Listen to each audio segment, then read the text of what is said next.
लगातार आवाज the voice पे हम आपको डल सीरीज दिखा रहे हैं, यानी कि डल के अंदर का जो लाइफ है उसको आप तक पहुंचा रहे हैं। अभी मैं मौजूद हूं ठीक एक हाउस बोट के पास और हम इस हाउस बोट का इंटीरियर जो है आप तक पहुंचाएंगे। आइए मिलते हैं इसके ऑनर।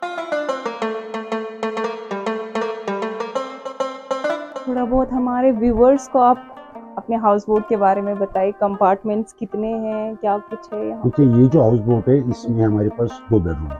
तो ये house boat family house boat है। ओके। तो इसमें क्या है कि ये जो पहला वाला रूम है, यहाँ पे जो कस्टमर आता है तो वो यहाँ पे बैठता है, एंजॉय करता है, टीवी देखता है, ठीक है ना। उसके बाद ड्राइंग रूम है। डाइनिंग रूम है, जी।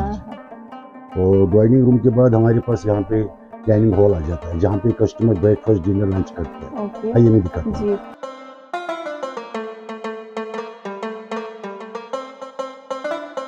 आई थिंक ये वॉलनट का बना हुआ है।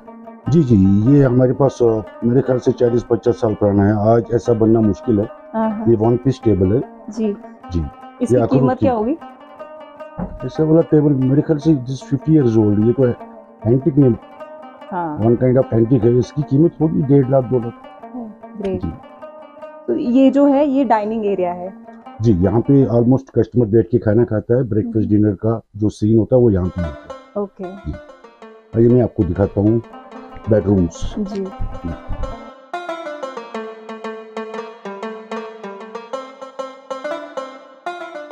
ये वाला बेडरूम जो है ये फैमिली रूम है, क्योंकि इसमें 2+1 बेड लगा है, जिसपे 2 आदमी और उस पे 1 आदमी सो सकता है। ओके जी। तो ये फैमिली का है, तो इसका रेंट क्या रहता है? इसका बोर्ड का रेंट है ऑलमोस्ट विद ब्रेकफास्ट, लंच और डिनर के समेत 8,500 की पर नाइट। उसमें क्या क्या फैसिलिटीज मिलती है? उसमें यह है कि एक तो आपको रूम मिल रहा है, प्लस आपको ब्रेकफास्ट, लंच और डिनर मिल रहा है। और पिक एंड ड्रॉप यहाँ से बराबर बुलवार तक वो भी प्रोवाइड बराबर। हाँ, वो हमारी तरफ से होता है आना जाना। बाकी कॉम्प्लीमेंट्री। बाकी अगर कस्टमर घूमना चाहता है शिकारे में, उसके लिए उसको पे करना पड़ता है। ओके। हाँ, आइए आप। ये इसका दूसरा बेडरूम है। अच्छा, ये मास्टर बेडरूम होगा। ये बड़ा है। ये बड़ा है। इसमें भी यही दो। इसमें 2+1 बेड है। और इसमें भी अटैच वॉशरूम है। जी जी, वॉशरूम हर एक हाउस बोट में, हर एक रूम में अटैच होता है। अच्छा, ये खत्म बंद वाला काम? खत्म बंद का काम ऑलमोस्ट सब हाउस बोटों में है, जितने भी कश्मीरी हाउस बोट है। जी, ये पहले से मतलब 40-50 साल पहले जितने भी हाउस बोट पहले से बन रहे हैं, तब से खत्म बंद का काम है ही हमारे पास। अभी कार्विंग बहुत सारा हाउस बोटों में किया जाता है। ये प्लेन है, इसमें प्लेन है। अच्छा। इसमें ज्यादा कार्विंग नहीं है। ठीक। ये कितना पुराना हाउस बोट है? ये 35 इयर्स ओल्ड है। ओके। जी। तो आपसे पहले यहाँ पे आपके फादर्स को रन करते थे? Father, grandfather. अच्छा। जी जी, वो सब। ठीक।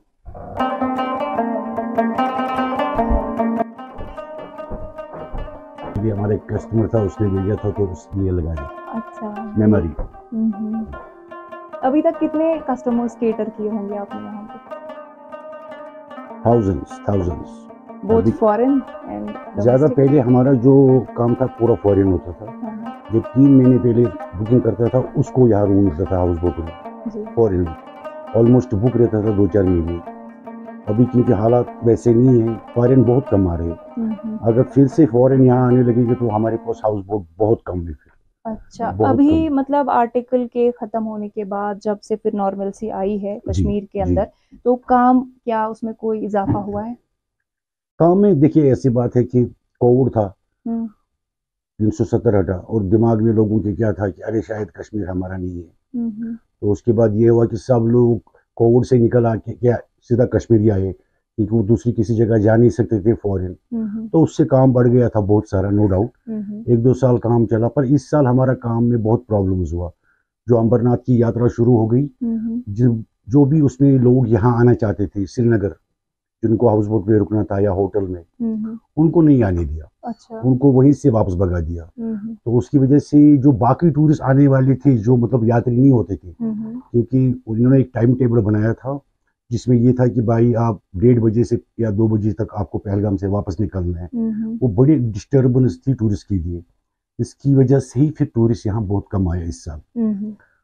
मई तक ठीक काम रहा, बाद में यात्रा हुई, यात्रा शुरुआत हो गई तो हमारा काम बहुत कम हुआ। इस वक्त हमारा काम 10-15% है बस। देखिए, आप एक हाउस बोट ओनर है जी। पूरी दुनिया कहती है कि डल लेक का जो ताज है वो हाउस बोट है, मगर मैं इस हाउस बोट का सच आपसे जानना चाहूंगी कि हम कहते हैं कि हाउस बोट ओनर्स बहुत पैसा कमाते हैं, बट मैं यहाँ की मेंटेनेंस जो है ना उसके बारे में जानना चाहूंगी, कितना पैसा लगता है इसको मेंटेन करने में। ये सवाल बहुत मायने रखता है जो आपने मुझसे कहा कि हाउस बोट वाले बहुत पैसा कमाते हैं।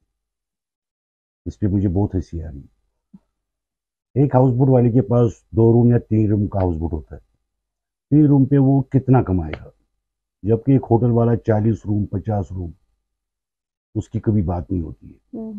नो डाउट हर एक कस्टमर हाउस बोट में आना चाहता है और हमारे पास आता भी है।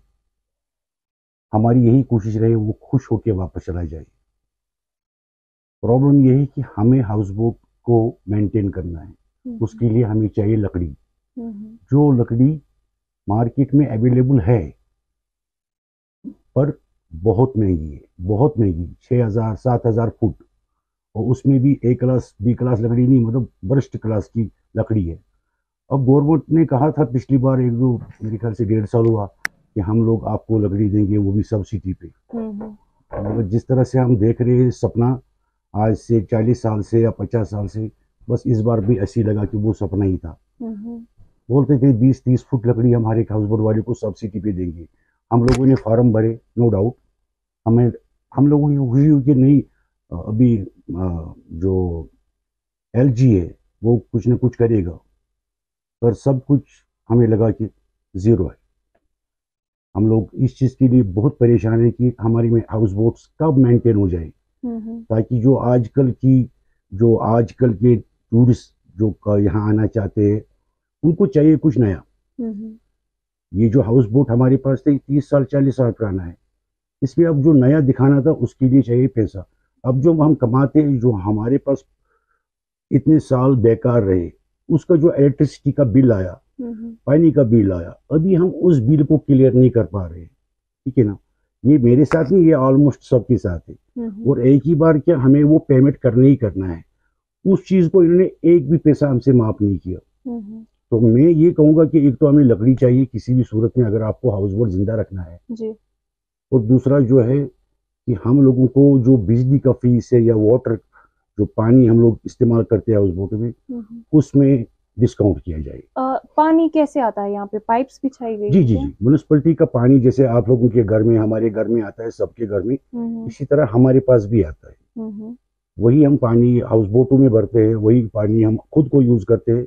और टूरिस्ट को भी, मतलब जो खाना बनाना है, ऑलमोस्ट टूरिस्ट बहुत सबके पास तो ज्यादा पैसा नहीं होता है, तो जो प्लेन पानी होता है हम उनको देते हैं, मगर वो भी बॉयल करके, क्योंकि हमारे इस एरिया में टूरिस्ट एरिया है, हमारी लाइट भी बहुत जाती है, नो डाउट, पानी ना के बराबर आता है। हम लोग रात भर मतलब इस चीज में लगे रहते हैं कि पानी कब आएगा, ताकि हम हाउस बोटों में पानी फुल करें और अपने घर में जो जरूरत है उनको पूरा करें, मगर पानी बहुत कम आता है। इस वक्त तो है ही प्रॉब्लम, पर हमारे पास पहले से ही प्रॉब्लम्स है, क्योंकि वाटर जो हमारी सप्लाई है म्युनिसिपैलिटी की, वो इस चीज की तरफ पूरा ध्यान नहीं दे रहे। अभी सोशल मीडिया पे एक वीडियो मैंने देखा था जिसमें कुछ टूरिस्ट एक हाउस बोट में थे और वो डूब गई थी। तो ऐसे में लोगों का सेफ्टी का भी कंसर्न होता है कि कुछ बहुत पुरानी हाउस बोट्स होती हैं, तो क्या वो एलिजिबल है कि वो टूरिस्ट को वहां पे रख सके? मैंने अभी कहा ना आपको, मेंटेनेंस, अगर गवर्नमेंट लकड़ी देगी सब्सिडी पे, वो उन हाउस बोटों को मेंटेन कर सकते हैं, नो डाउट, फिर कोई खतरा नहीं है। अदरवाइज हम खुद से अपनी लग रहे हैं इसमें कि जब मेंटेनेंस नहीं है, मेन चीज बॉटम है, बॉटम में अगर किसी भी जगह से पानी आ गया, हाउस बोट उसी टाइम डूब सकता है। अब गवर्नमेंट बोलता है कि देखते हैं, करेंगे, वो ये स्पेशली लावड़ा तो हमारे पीछे ही पड़ा है। ठीक है ना, ये बहुत हमारी बदनसीबी है कि इस चीज की तरफ कोई ध्यान नहीं दे रहा है। मेरे ख्याल से मुझे लगता है कि जो ब्यूरोक्रेट्स है या बड़े बड़े लोग जिनके बड़े बड़े होटल्स जिन्होंने बनाए हैं, वो चाहते ही है कि हाउस बोट सब खत्म हो जाए और सारा टूरिस्ट जो है वो हमारी तरफ आए। मुझे ये रियलिटी लग रही है और ये सच भी है। और मैंने अभी एक मैनुअल देखा था आपके हाउस बोट में कि यहाँ पे आयरन अलाउड नहीं है, और काफी मतलब क्या क्या रूल्स एंड रेगुलेशन है कि हाउस बोट में क्या क्या चीजें अलाउड है, क्या नहीं अलाउड है। देखिए हमारे यहाँ निगिल लेक में एक जगह पर हाउस बोट थे, 8 हाउस बोट जल गए। जी जी। ठीक है ना, कोई मुआवजा उनको नहीं दिया गया गवर्नमेंट की तरफ से। एक एक हाउस बोट की, वहाँ वो जो हाउस बोट थे 8-10 करोड़ उनकी हाउस बोट की कीमत थी। वहाँ कुछ लड़कियां आई थी पिकनिक बनाने, मतलब घूमने आई थी हाउस बोट में, रात के टाइम पता नहीं उन्होंने हुक्का पिया क्या पिया जिसकी वजह से आग लग गई। ठीक है ना, नो डाउट हम लोगों ने बंद कर दिया। हम कस्टमर को बोलते हैं आप कैंडल लाइट नहीं कर सकते इस्तेमाल, आयरन नहीं इस्तेमाल कर सकते, मतलब जिस चीज से आग लगने का खतरा है उन चीजों को हम कस्टमर को बोलते हैं अवॉइड कर लो, क्योंकि वुडन स्ट्रक्चर, ये पूरा वुडन है, this is one kind of petrol. पर प्रॉब्लम ये है जब ये दारू पीते हैं, चाहे ये दारू पी के बाहर से आए या चुपचाप रूम में पीते हैं, उसके बाद अल्लाह ही मालिक है जी। और देखिए अभी जब हमने फूड की बात की कि इनको यहाँ पे ब्रेकफास्ट डिनर सब मिलता है, तो आपके किचन से जो भी वेस्ट होता है वो कहाँ जाता है, क्या वो डल में जाता है? 100%।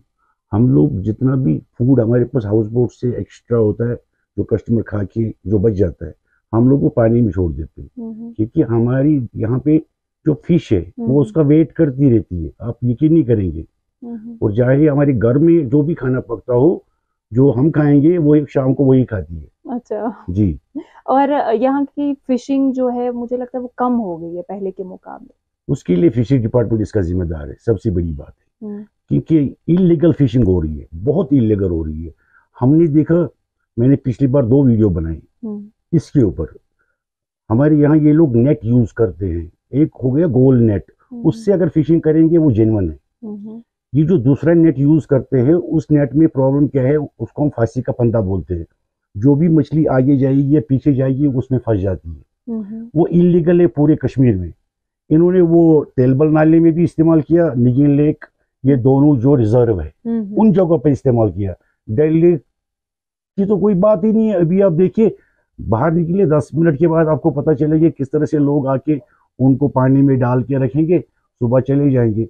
फिशरी डिपार्टमेंट जो हमारा है उसने आंख के ऊपर पट्टी बांधी है, वो इस चीज की तरफ कोई केयर नहीं कर रहा है। इसीलिए डल लेक में से फिश पकड़ के आप खाना, मेरे ख्याल से वो 1-2 साल में सपना रहेगा।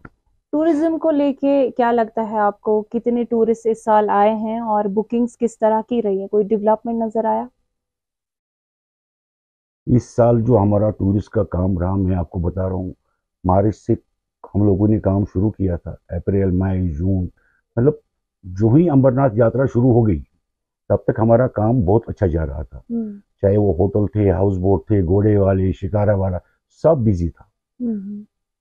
यात्रा के बाद 70% काम खत्म हो गया और इस टाइम 10-15% काम है बस। अब ऊपर वाला जानते हैं कि आगे कैसा रहेगा। As a houseboat owner मैं जानना चाहूंगी कि आपके क्या ग्रीवेंसेस और एडमिनिस्ट्रेशन से क्या कहना चाहेंगे? एडमिनिस्ट्रेशन से मैं यही कहना चाहता हूँ कि भाई, अगर सच में आपको हाउस बोट को रखना है तो इसके लिए कदम उठाइए, हाउस बोटों को रिपेयर करने दीजिए और उसके लिए सब्सिडी पे लकड़ी दे दीजिए, ठीक है ना। और हमारी जो डिमांडें हैं कुछ वो पूरी करें, ताकि हमारा पानी नहीं आ रहा है परफेक्ट वजह, उसकी वजह से हमको प्रॉब्लम हो रही है। इलेक्ट्रिसिटी, जो भी कस्टमर आता है वो बोलते हैं कश्मीर में इतने पावर प्रोजेक्ट है। पावर प्रोजेक्ट तो है हमारे यहाँ, नो डाउट, मगर पावर पूरा बाहर जा रहा है, ठीक है ना। वो इलेक्ट्रिसिटी अगर हाउस बोट लाइन में परफेक्ट टाइम पे मिल जाएगी। मेन चीज जो होता है, शाम के टाइम कस्टमर डिनर शुरू करता है तो लाइट चली जाती है। हमारे पास बैकअप क्या होता है, इन्वर्टर या जनरेटर में केरोसिन लगता है, वो तो अवेलेबल नहीं है। अब जितना भी हमें वो इन्वर्टर के ऊपर ही फोकस करना पड़ता है। रेस्ट जो है मालिक जाने, जब लाइट आएगी तो आ गई, नहीं आएगी तो गुड नाइट।